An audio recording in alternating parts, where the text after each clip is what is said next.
Você já reparou que certos hábitos nossos parecem atrair coisas estranhas? Como se determinadas escolhas, que parecem inofensivas, acabassem abrindo portas que deveriam permanecer trancadas. Às vezes, é só depois de uma noitada ou de uma maratona de filmes de terror que começamos a notar que tem algo diferente no ar. O problema é que quando a gente percebe, já é tarde.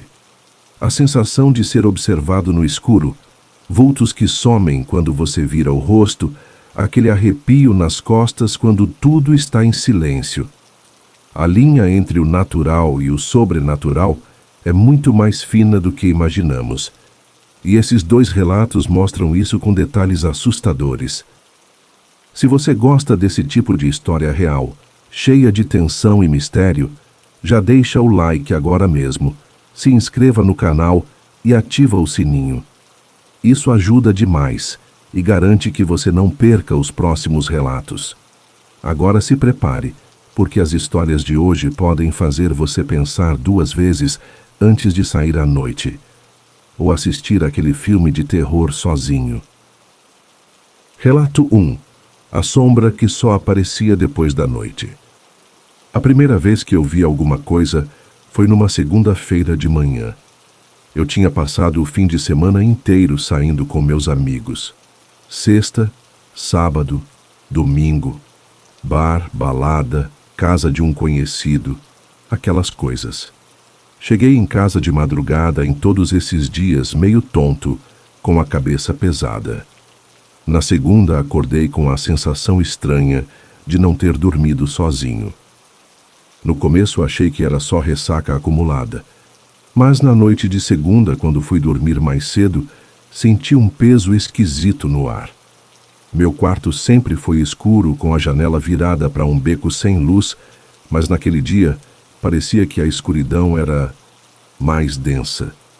Senti um arrepio do nada, mesmo estando debaixo das cobertas. Às 3h14 da manhã acordei. Não por barulho nem por pesadelo. Eu simplesmente abri os olhos. A primeira coisa que vi foi uma silhueta parada no canto do quarto. Alta, imóvel, como se fosse uma pessoa me olhando dormir. Eu nem consegui me mexer. O tempo todo achei que estava sonhando acordado, mas o medo que eu senti era real demais. Pisquei várias vezes e esfreguei os olhos. A sombra ainda estava lá, parecia um homem, ombros largos, sem rosto, e o mais estranho, ele parecia estar ligeiramente curvado para frente, como quem observa algo de perto, com atenção. Quando finalmente consegui gritar, ele simplesmente não estava mais lá. Sumiu. Nenhum som. Só o silêncio sufocante. No dia seguinte, achei que fosse fruto do cansaço, mas comecei a perceber um padrão. Sempre depois que eu saía à noite, especialmente se bebesse ou fosse em lugares muito cheios, aquilo voltava, e sempre depois das 3 da manhã. Acordava no mesmo horário, com aquela mesma figura parada no mesmo canto. Comecei a evitar sair, mas bastava eu ir num aniversário, numa festinha em casa mesmo, e pronto. Na madrugada seguinte, lá estava ela, a sombra, imóvel, como se esperasse por mim. Cheguei ao ponto de tentar dormir com a luz acesa, mas mesmo assim, acordava no escuro e com aquela sensação de que não estava sozinho. Teve uma noite que tentei encará-la. Sentei na cama tremendo e disse em voz alta: "O que você quer?" Ela não respondeu, claro, mas naquele instante a sombra deu um passo à frente. E isso foi o suficiente para me fazer levantar e sair do quarto correndo, sem nem olhar para trás. Procurei ajuda. Falei com um padre que era conhecido da minha família. Ele não me julgou nem riu, só me perguntou uma coisa: "Você tem saído muito ultimamente? Lugares com muita gente, bebida, barulho?" Quando confirmei, ele disse: "Às vezes não é o lugar, mas o que você traz de lá?" Desde então comecei a mudar minha rotina. Rezar antes de dormir, manter o quarto claro e limpo, cortar algumas saídas. Pode parecer besteira, mas a sombra sumiu. Só que até hoje, toda vez que fico tentado a sair para uma festa, me vem a lembrança daquele vulto no canto do quarto, como se ele estivesse esperando só mais uma oportunidade. Relato 2. O peso nas costas e os vultos silenciosos. Sempre fui fã de filme de terror.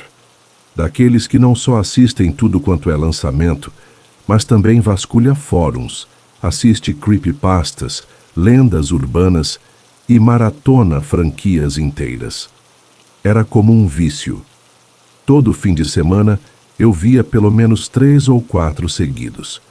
De noite no escuro, com fone de ouvido e tudo. Moro sozinho num apartamento pequeno e sempre achei que essas coisas não me afetavam. Pelo contrário, até ria. E para ser sincero, eu era uma daquelas pessoas que falava palavrão o tempo todo. Não por mal, mas era um hábito. Xingava alto, falava com a televisão, imitava vozes dos filmes, debochava das cenas de possessão. Mas com o tempo comecei a sentir um negócio esquisito. Não era medo exatamente. Era uma sensação de peso. Começou nas costas, como se alguém estivesse encostando a palma da mão ali, o tempo todo. No começo, achei que era postura, cansaço, qualquer coisa. Mas não passava. Mesmo dormindo, eu acordava com dor. Aí começaram os vultos. Primeiro eram coisas sutis. Um movimento no espelho, uma sombra que atravessava o corredor enquanto eu estava no sofá.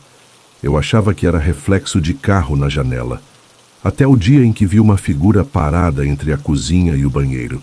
Era rápida, mas o suficiente para me deixar gelado por uns bons minutos. Passei a dormir com a televisão ligada. E comecei a perceber outra coisa. Os vultos apareciam sempre depois que eu via filmes mais pesados, principalmente os que envolviam entidades, possessões, demônios, como se houvesse uma espécie de resposta do outro lado. Às vezes, no meio da madrugada, escutava pequenos estalos em casa, sons impossíveis de identificar, mas sempre do mesmo canto, atrás de mim. Uma noite, senti como se alguém tivesse subido em minhas costas, literalmente. Eu acordei com uma pressão tão forte nas omoplatas que pensei estar tendo um colapso muscular. Levantei, tonto, fui ao banheiro e juro por tudo, meu reflexo no espelho. Estava sorrindo. Mas eu não estava. Foi ali que entrei em pânico. Apaguei todas as pastas de filmes do meu computador, desliguei a televisão, fiquei 2 dias sem conseguir dormir. Recorri a vídeos de oração, música calma, qualquer coisa que me trouxesse paz. Mas a sensação ainda estava ali. Um peso que não desgrudava. Fui até a casa da minha avó, que sempre foi muito espiritualizada. Contei tudo. Ela não disse nada no começo, só me entregou uma vela branca e disse para rezar. Depois, com calma, me olhou e disse: "Você abriu portas demais, com a língua e com os olhos. Agora precisa fechá-las com fé e silêncio." Hoje em dia tenho medo de dormir no escuro. Ainda evito falar palavrão dentro de casa. Pode parecer exagero para alguns, mas para mim, isso virou regra. Não sei se foi sugestão, imaginação ou o acúmulo de coisas. Mas se tem uma coisa que eu tenho certeza, tem algo que escuta, que observa e que se alimenta daquilo que a gente não leva a sério. Se alguém souber o que mais posso fazer para acabar com isso de vez, por favor, me diga. Não aguento mais esse peso invisível que parece viver comigo. Relatos como esses nos mostram que, às vezes, o sobrenatural não precisa de grandes manifestações para ser real. Um vulto aqui, um peso ali, uma sombra que aparece quando menos se espera. E, de repente, a sua rotina muda completamente.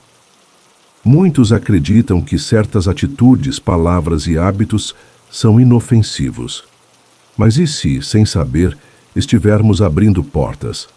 Portas que nem sempre conseguimos fechar sozinhos. Às vezes, O que a gente chama de coincidência pode ser o início de algo muito maior. Se você já passou por algo parecido, ou conhece alguém que viveu situações assim, compartilha nos comentários. Sua história pode ajudar outros que estão passando por momentos parecidos, ou pelo menos servir de alerta. E se esse vídeo mexeu com você, deixa o like, se inscreve no canal e ativa o sininho.